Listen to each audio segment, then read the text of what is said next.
Okay, so here we go. Storytelling.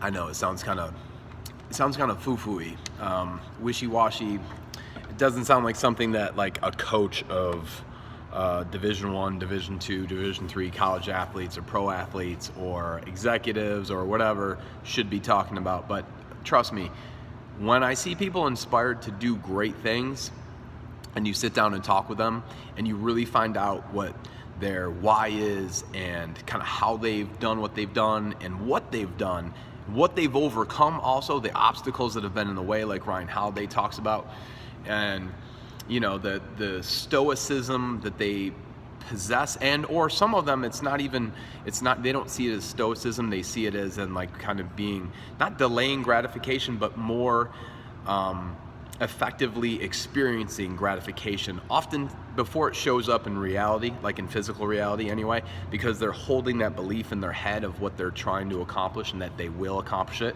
And because some of them don't delay the gratification, they literally feel it in the now, which is an incredible thing unto itself. But what I'm talking about right now is storytelling. So I got to share this in less than 5 minutes because that's what I'm trying to do. I'm trying to give myself like some timelines on these things, so I don't take as much of the time of the day to share the stuff that is supposed to be inspirational and motivational so that you guys can get to your levels. So the person I'm talking about is Colin O'Brady, and I first heard him out a while back through one of my friends, and then another one of my friends told me, hey, listen, you got to hear about this guy. And I had heard about him before for different reasons, but then I heard about him this time because of his Joe Rogan Experience podcast episode that he had been on, where he told his story. Now, I'm not going to tell all of his story right now. I'm going to try and break it down really quickly in the next 3 minutes, which is difficult, but basically his story is this. The most recent record-breaking feat that he had was he went solo across Antarctica, unassisted, unaided, unsupported, and I think it was like 50-something days, with like a 300-something pound sled behind him. And so, hey, that's phenomenal. But one of the things that's phenomenal about it was on the first day, he said he was ready to give up because he called his wife on the satellite phone and was like, look, this is not working. This is crazy. We were right when we named it the impossible journey or voyage or mission or whatever, because it feels like it's impossible. He wasn't even to the starting point yet. That was the crazy part. And she was like, she's obviously a great coach, great motivator. She knows him. And she was just like, look, just get to the first waypoint, the first checkpoint, like where it actually starts, and then call me back. And so it's like, she was like in the time coaching, meaning like the stuff that like Michael Neal talks about.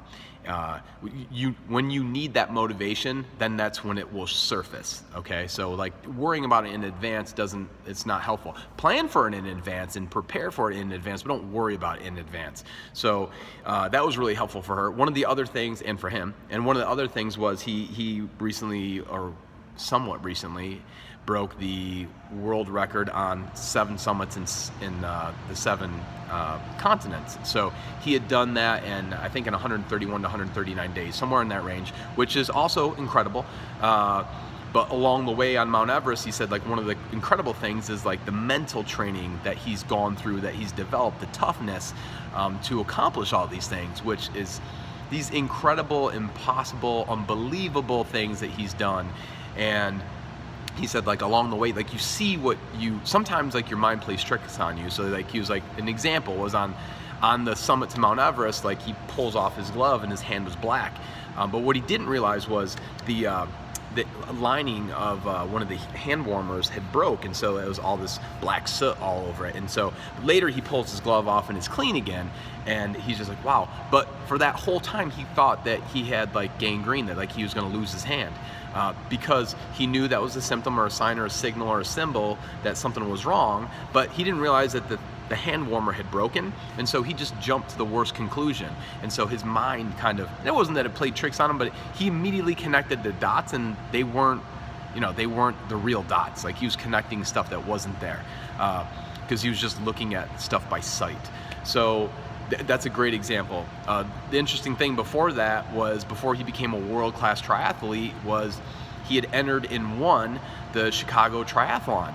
But he didn't really train hardcore for it, and he didn't have expectations of winning. He just kind of found out after the fact that he won, and then his friend was like, hey, look, don't you owe it to yourself to challenge yourself to step up to the next level because you did something at a phenomenal level, even though you didn't prepare phenomenally, which means there's something phenomenal in you that must have been there in order to get that jump. And so his friend kind of like gives him that little push right there, that little boost of coaching to kind of mentor and like push him to the next level. Before that, he had been burned severely in Thailand, and his mom had kind of coached him back to one step at a time, getting back to being able to move, because he was burned so severely he couldn't even really walk normally. And the doctor's like, look, you're never gonna walk normal again. And he overcomes that to be, you know, world-class triathlete, and now breaking several world records, which is just phenomenal. It's an incredible story, right? It's an inspirational story. But again, it's only inspiring if you feel like something in you connects with something in him in that story or about that story.